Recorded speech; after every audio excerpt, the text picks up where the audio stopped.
talking cool and neutral tone makeup, aka the scavenger hunt I did not know I was on.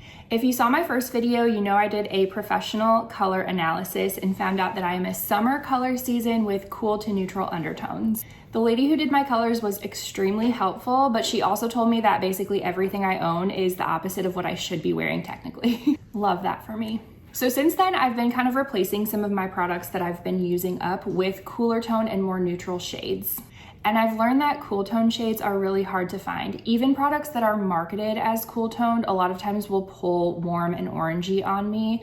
And I feel like so many brands just cater more toward warm toned skin. I am not extremely cool, I'm more neutral leaning cool. And so if a lot of those products are pulling warm on me, they're probably pulling super warm on people who are more cool tone than I am. So I wanted to share what's been actually working on my skin tone and what to kind of look for if you are on the same hunt. So before we get into the favorites, let's quickly decode shade descriptions because that's something that I didn't really know much about until a couple of years ago. And the words on the packaging actually matter. So if you want cooler tone shades, look for words like cool or rosy or pinks and try to avoid shades like golden, yellow, beige. That's your hint that those might lean a little bit warm. So for blushes, I usually reach for soft pinks, roses, plums, fuchsias, mauves, berries, and I'll avoid shades like peach, coral, or caramel because those typically turn more orangey on me. For eyes, I really love taupes, soft grays, dusty blues, lavenders, soft pinks, and then ash browns. I try to avoid gold eyeshadow shades, yellows, warm browns, reds. Those tend to go more brassy on my skin tone. For lips, I love anything blue-based. So blue-based pinks, blue-based reds, raspberry, fuchsia, and rose shades also look really pretty. And again, I try to avoid anything that's orangey, corally, or like brick red shades. Those tend to pull warm. For highlighters, I will usually look for words like pearly, icy, silver tones, lavenders. Those shades look really good. I try to avoid the warm champagne or the gold highlighters, even though in theory, those are my favorite. They just don't look the best on me. And then bronzers are the hardest category in my opinion, because obviously bronzers are created to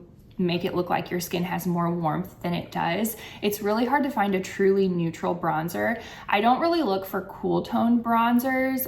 Cool tone contours, yes, but not cool tone bronzers. I look for neutral. I usually try to pass on any bronzer that's described as warm tan or golden or copper. Obviously wear whatever you want. I still love a good golden bronze eyeshadow sometimes, but if you've been wondering why warm tone shades look stunning on other people and just do not look flattering on you, you might also lean a little bit more cool or neutral toned like me. And so hopefully some of these products will help you out and suit you a little bit better.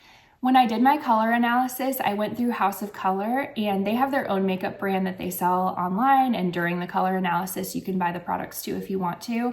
And those products are specifically tailored toward your color season. So because you can buy these online, I wanted to go ahead and show you what I picked out for my summer color season. So first up, I grabbed 3 lip glosses during my appointment. 2 of them are more pink and 1 is more of a raisin shade. The first one is the shade 50. It's kind of like a bright summery pink. The second is the shade 75, which is like a bright raspberry. And then the third is shade 82, which is more of a raisin color. These are not colors that I would normally go for, but the cool thing is that during the appointment, the person doing your colors will kind of tell you what they think would look good on you and what would be flattering on you, so you can try out products that you might not otherwise think to go for. So this top one is the shade 50, the middle is the shade 75, and then the bottom is the shade 82. They have a really pretty shine to them. They're a little bit sparkly, but not overly so, and they feel really nice on the lips. I am not a lip gloss girl. I do not like lip gloss. I hate the feeling of a super thick, sticky gloss on your lips. I hate when your hair gets stuck to it. I'm just not normally a gloss girl, but I tried these because they were recommended during my appointment, and I told the girl I'm not gonna like these, and I left with 3. These are really good. So if you're not normally a lip gloss person, but you like kind of this shiny finish, this brand is really good for that. The raisiny shade is giving 90s glam, and I'm here for that. I also picked up a couple of lipsticks. I got the shade Dusty Rose, which looks like this. I'm wearing this one today, so this is what it looks like on my skin tone. And then I also got the shade Soft Sweet Pink. So let me go ahead and swatch these as well.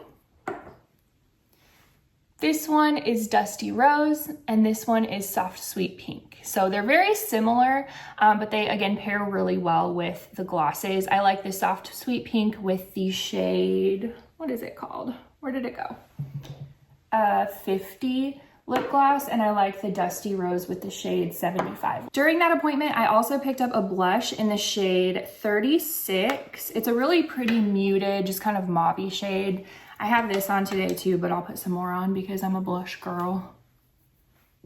So this one is just a very neutral pink that goes with everything. This is the shade that I grab for if I don't know what else to grab for. And I just need something that is gonna be soft and subtle, but still show up on the skin. Continuing on, I have another gloss, which again is so funny because I'm not a gloss girl. So if I find a gloss that I like, it's actually good and it's not crazy sticky. So this one is the Lawless Forget the Filler, and it's in the shade Lavender Sorbet. And I know that sounds probably kind of scary, like a lavender color, but it's pretty sheer. So that's what that looks like. Again, very soft and subtle, very shiny, very pretty. I'll put it over top of this just so you can see what it looks like shine-wise. These are not necessarily colors I would pair together, and I can wear this without wanting to immediately wipe it off within 2 minutes, so that's big for me. Okay, I have a specific lip combo that I really love. This is the Revlon matte lipstick in the shade Make It Pink. It's a super pastel blue toned pink. It's very cool. I feel like my phone makes it look a little bit warmer than it is, but it's very, very cool tone. It's like concealer lips, but pink. And then I like it paired with the Anastasia lip liner in the shade Dusty Rose. So this one is like more of a dark rose lip liner, and then the bright pastel pink lipstick. I just do a lot of the lip liner, honestly, and then just a tiny bit of this lipstick kind of in the center and just kind of blot it out so it doesn't look overly pastel. This lipstick can wash you out really, really quickly and easily if you go overboard with it, so I would just do a tiny, tiny bit. For contour, I really like the Westman Atelier contour stick in the shade Biscuit. I feel like this is the quintessential cool tone contour product.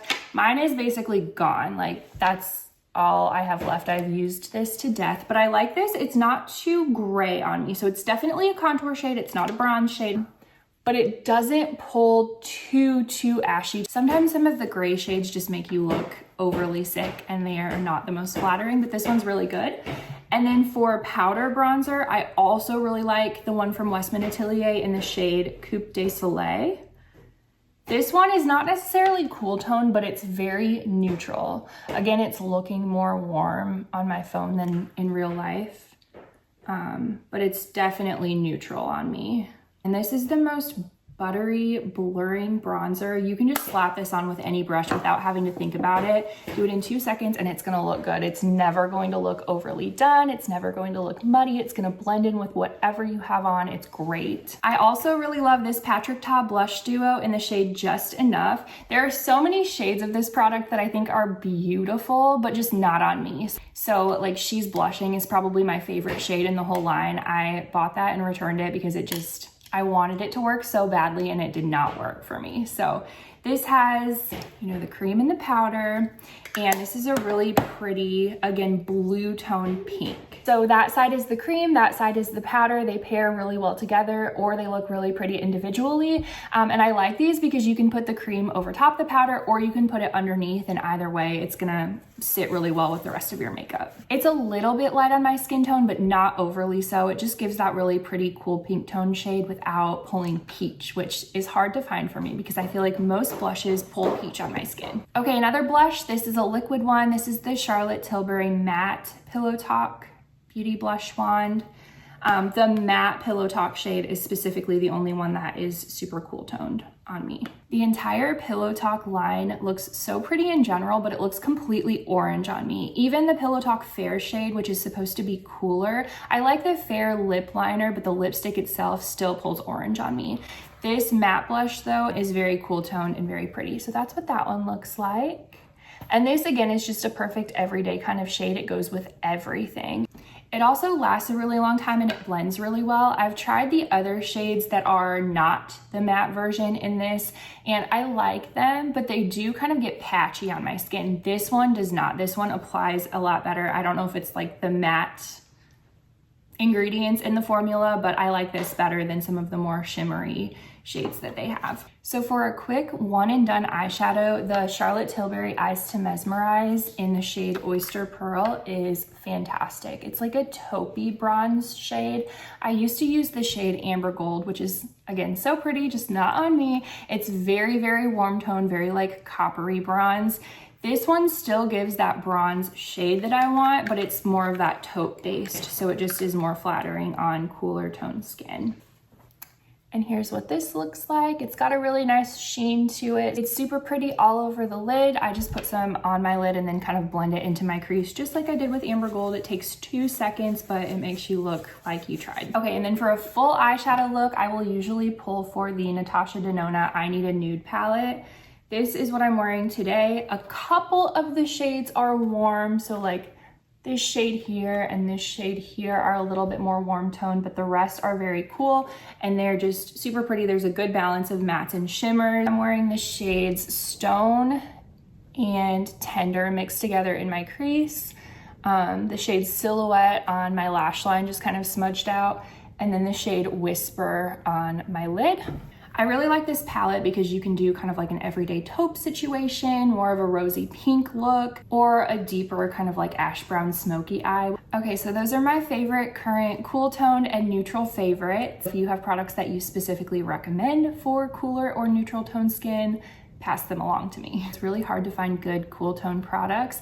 They're getting easier to find than they were several years ago, but it's still tricky and it's still a lot of trial and error. If this was helpful at all, please give it a like so other cool tone people can find it. And thanks for hanging out with me today.